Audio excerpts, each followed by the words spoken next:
สบายดีทุกคนตอนนี้พวกเขากลับมาฮอลแล้วโรงแรม B2 เนาะบอลจะรถกับกว้างขวางดีเนาะนะพวกเขามาฮอลกับคำนะเนาะตอนนี้เป็นเวลา9:30ละนี่โรงแรม B2 เดี๋ยวพวกเขาจะไปเช็คอินกันเนาะ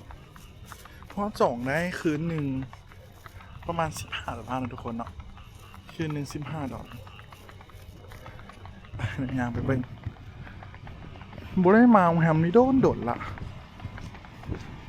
มาตั้งแต่ปีเลยวะ2 ปีก่อนละทุกคนเนาะไปเดี๋ยวเขาจะยางเข้าไปเบิ่งคุณนะตึกปักสูงเลยนะนี่มันจะรถกับกว้างขวางดี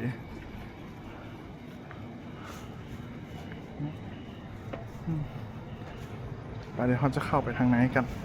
มีรถตุกๆพร้อมอีกเขาจะมาเช็คอินเนาะ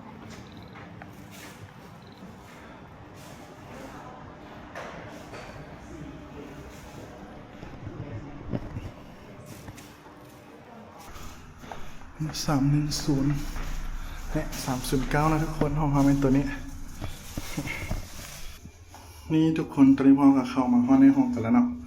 เดี๋ยวเขาจะมาเบิ่งเลยว่าในห้องพวกเขามีอย่างแน่เนาะห้องแฮม B2 ราคา$15นี่เนาะประมาณ800 บาทเลยเนาะมันเข้ามาปึ๊บนี่มาเห็นแวนแย้งใหญ่ๆเลยเนาะเป็นระบบคีย์การ์ดประตูห้องแบบนี้เนาะจะมีตู้เย็นเนาะนี่มีตู้เย็นนะทุกคนตู้เสื้อผ้าใหญ่ๆเลยมีโต๊ะนั่งเฮ็ดเวียกมีน้ำกินให้เนาะกับพวกอันเนี้ยคอตตอนบัดสบู่อย่างต่างๆเนาะกับตัวนี้จะเป็นทีวีมีทีวีเตียงนอนแบบนี้เตียงนอนแบบเป็น2 เตียงน้อยเนาะนี่มีแวนพร้อมเนาะข้างหน้าถึงปลั๊กเสียบไฟแบบนี้เดี๋ยวเขามาเบิ่งห้องน้ำเนาะว่าห้องน้ำเป็นจังไดโอเคเรามาเบิ่งห้องน้ำจะเห็นเราไม่เปลี่ยนเป็นงอยทุกคนนี่ทุกคนห้องน้ำจะเป็นอย่างนี้มีอ่างโอ้น้ำมาแห้งดีอยู่แล้วเนาะนี่แหวนนี้ใหญ่เลยแยกโซนเปียกโซนแห้งเนาะมาอาบน้ำเนาะแยกโซนเปียกโซนแห้งของห้องน้ำนะทุกคนเอ้าอันนี้เป็นระเบียงวะจะออกแบบไปได้อ๋อใส่รองเป็นแก้วเป็นอันนี้ง่ายๆเลยเนาะเนี่ยโอ้แวนแบบง่ายๆเลยทุกคนนะโอ้โคตรคักอยู่นะห้องแอร์นี่นะไฟดอกเดียวเป็นบัดเจ็ตโฮเทลน่าใส่ยังน่าใส่นี่นะน่าใส่กระจก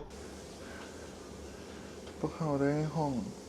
นี่จะมันกระจกใหญ่ดีนะทุกคนแล้วมันแจ้งดีแต่ว่ามันบูได้วิวขนาดนั้นเนาะเขาอยู่ชั้น3เนี่ยมันจะบูได้อยู่ใกล้อย่างเกาะหม้อแปลงอันนี้เลย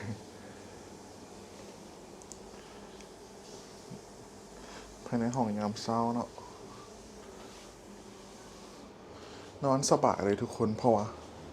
ห้องมันอันนั้นดีนะเตียงมันคักดี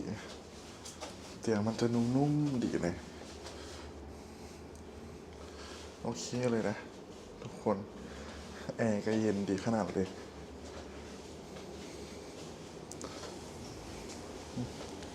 บ่เห็นวิวอย่างไรกันนี่ให้ทุกคนบรรยากาศยามเช้าของโรงแรมเรานี่สนามแต่บอลจอดรถมันแดดเลยทุกคนถ้าบอลจอดรถมันบ่แดดคือสิดีนะตึกสูง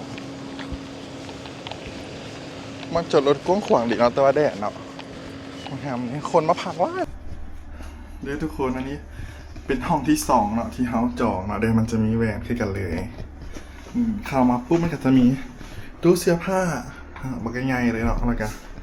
เดี๋ยวแล้วก็มีตู้เย็นเนาะมีหม้อน้ำร้อนนี่มันภายในห้อง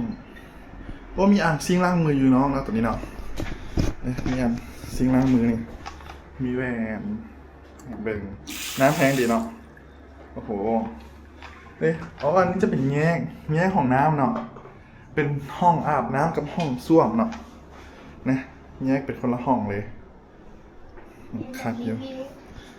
ตัวนี้จะเป็นห้องนอนแบบ3 คนเนาะตัวนี้เตียงนี้นอนได้2 คนเตียงนี้เตียงเทิงนอนได้คน1 คนโอ้คักเนาะมันจะเห็นผู้ใดนอนนี่จะเห็นวิวสิเลยเด็กก็จะเห็นอันนั้นดิใส่บอตกกุ้งนี่สิเด็ก อ๋อก็ไม่ยิงไงหวังเลยได้ดีร้อนนี่ปะลูกนอนแล้ว โอ้คักเว้ยเตียงสูงดีเนาะนอนนี่จะเห็นวิวไปทางนี้เลยแล้วก็อีกเตียงนึงจะนี่นอนได้2 คนเนาะภายในห้องกะ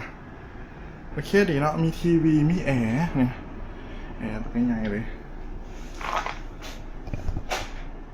ตรงนี้เป็นสไตล์ห้องที่กว้างเนาะต่างจากห้องเมื่อวานเนี่ยนอนเป็นห้องที่นอนได้3 คนเนาะคักดีโรงแรม B2 เป็นบัดเจ็ตโฮเทล